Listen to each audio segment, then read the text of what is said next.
हाल ही में अपने एयरपोर्ट्स का हाल कुछ ऐसा था जैसे कोई फैमिली में शादी हो, दूल्हा घोड़ी पर सवार होने के लिए रेडी, पर घोड़ी है कि मानती ही नहीं। फ्लाइट आई ही नहीं।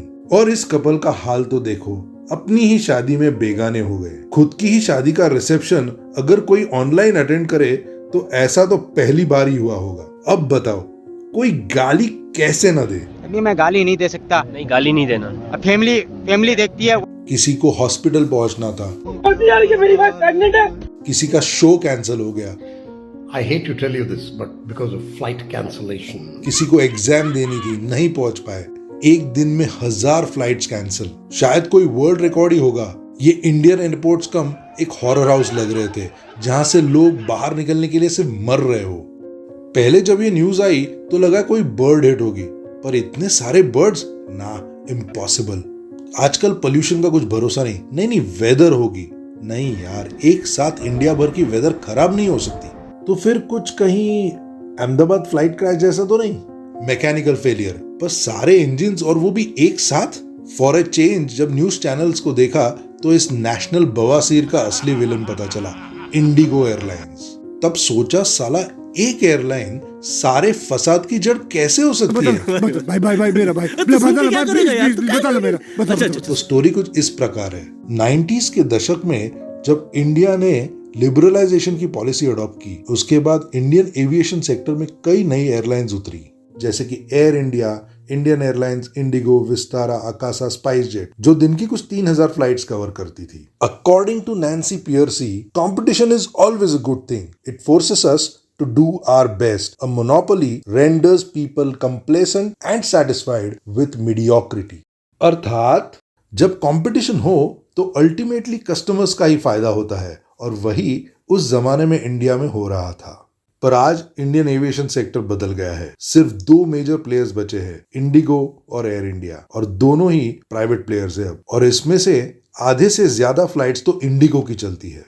2022 में एयर इंडिया को टाटा ग्रुप को बेचने के बाद अब क्रिटिक्स का यह मानना है कि गवर्नमेंट पॉलिसीज ने एक ऑलमोस्ट मोनोपोली मॉडल क्रिएट कर दिया है, जिसमें अपना पूरा सिविल एविएशन सेक्टर एक ही एयरलाइन पर ज्यादा डिपेंडेंट बन गया है।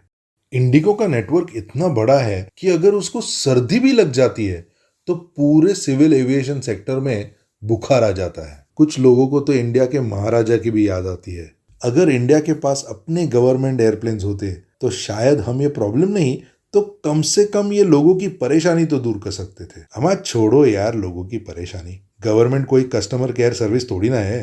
भाई साहब कुछ ज्यादा नहीं हो गया ये? मतलब कुछ भी। इंडिगो के पास वो सब कुछ है जो एक मार्केट लीडर में होना चाहिए।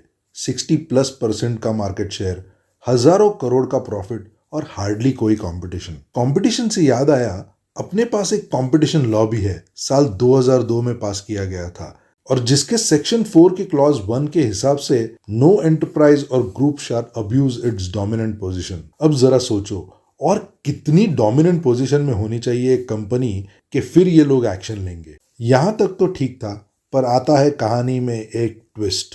DGCA यानी कि director general of civil aviation, जो हमारे एयरलाइंस, एयरपोर्ट्स के लिए रूल्स बनाता है ताकि वो सही चल पाए। याद है ना, एयर क्रैश के बाद आवाज उठती है कि पायलट्स को रेस्ट मिलनी चाहिए, याद आया? तो DGCA ने पायलट्स के एफिशिएंट और उनका फटीग कम कर सके, इसके लिए 2024 की शुरुआत में कुछ नए रूल्स जारी किए। पायलट्स को ज्यादा रेस्ट दो, नाइट फ्लाइंग लिमिट करो, उनका फटीग अवॉइड करो। अब ये रूल्स सुनने में तो बहुत अच्छे लगते हैं, पर क्या ये रूल्स सिविल एविएशन सेक्टर की इकोनॉमिक कॉम्प्लेक्सिटीज पर अप्लाई किए जा सकते हैं? May be yes, may be no. Phase 1 from 1 July 2025। इन रूल्स को जारी किया गया था मार्च 2024 में, जिसे लागू करने के लिए इंडिगो ने सरकार से ज्यादा वक्त भी मांगा था। अगर हर पायलट को आराम करके काम करना है तो जाहिर सी बात है कि फ्लाइट्स के लिए ज्यादा पायलट्स लगेंगे, पर इंडिगो ने पायलट के नंबर्स बढ़ाए नहीं।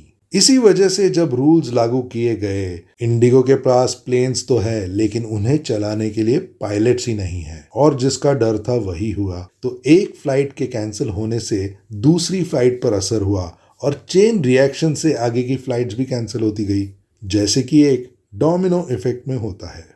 क्रिकेट और फुटबॉल में भी सब्स्टिट्यूट प्लेयर होता है, पर यहां पर तो कोई बैकअप प्लान नहीं और हम वापस ऑफ गार्ड पकड़े गए। कोई डिजास्टर मैनेजमेंट प्लान नहीं। डिजास्टर मैनेजमेंट प्लान वो क्या होता है? क्या ये कोई नेशनल इमरजेंसी से कम है?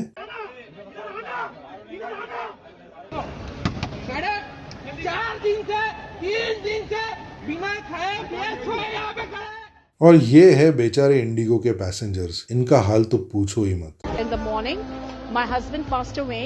कोई अपने पति के कॉफिन के साथ ट्रैवल कर रहा था और कोई अपने पिता की अस्थियां लेकर हरिद्वार जा रहा था। और ऐसे कई होंगे जो इंटरव्यूज से अपनी जिंदगी बदलना चाहते हो, पर वो हो ना सका। GMR में इंटरव्यू है, so it's a campus placement. तो मेरे को कल एक्चुअली जाने का था, but there is no option now. और ऐसे भी होंगे जिनके घर एक नई जिंदगी पनप रही हो, मेरी वाइफ प्रेग्नेंट है, सुबह 7 बजे से यहाँ पे आप दिखता है। जिनका लगेज अटका पड़ा था 3-4 दिनों से, वो अपने ही लगेज के लिए कुछ ऐसे तड़प रहे थे।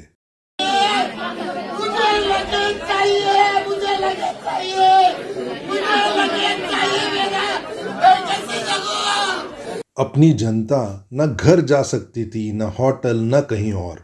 बस एयरपोर्ट्स के अंदर बाहर फुटपाथ पर रास्तों पर इंतजार में बैठे थे कि एक खबर मिल जाए कि उनकी फ्लाइट जा रही है, पर वो खबर अंत तक आई ही नहीं। इन भाई साहब की तो शादी थी।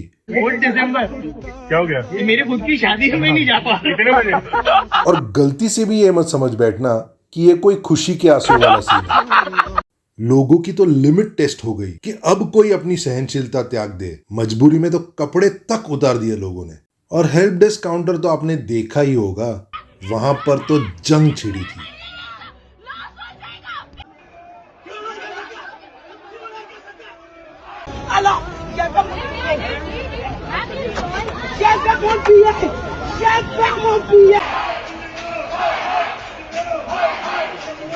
वैसे भी इंडिया की एयरलाइंस कभी टॉप 25 या टॉप 50 में तो आती नहीं, हमेशा से सर्विस के लगे पड़े रहते हैं। एयर इंडिया की फ्लाइट लेने के बाद the famous sitar player Anushka Shankar के सितार की हालत देखो। First, I was just looking at the top of my sitar and I thought it was like really out of tune.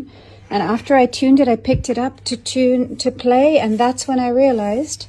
और इस समय इनके टॉयलेट, सीट कवर्स, इनकी बात ना ही करे तो अच्छा है। इन हालातों में लंदन जाने वाली फ्लाइट सस्ती लगने लगी, जब दिल्ली से दरभंगा की फ्लाइट की टिकट 66,000 की हो गई हो। और फिर आती है एक ऐतिहासिक गलती की ऐतिहासिक माफी। सॉरी बोलने का तेरे को। ए सॉरी बोल रहा ना, उठना।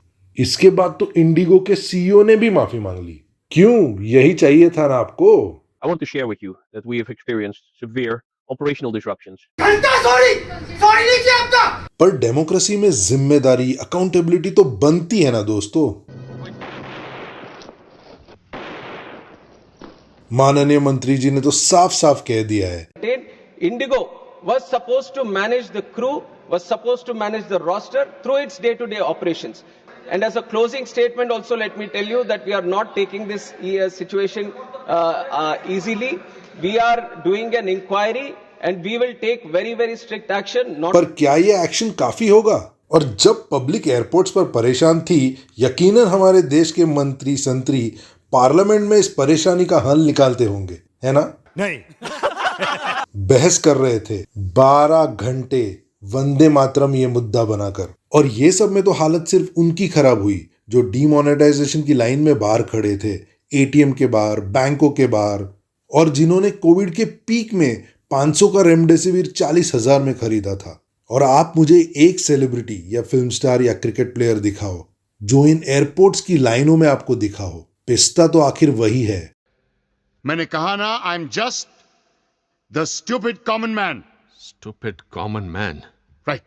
अपने देश में चाहे कुछ भी हो जाए, डीमोनेटाइजेशन हो, नोटबंदी हो, सडन रूल्स चेंज हो, सर्वर्स डाउन हो, या फिर कोविड में ट्रेन ही ना हो, या फिर एक साथ सारी फ्लाइट्स कैंसिल हो जाए, जनता तो सब सह ही लेती है। Thanks, love you.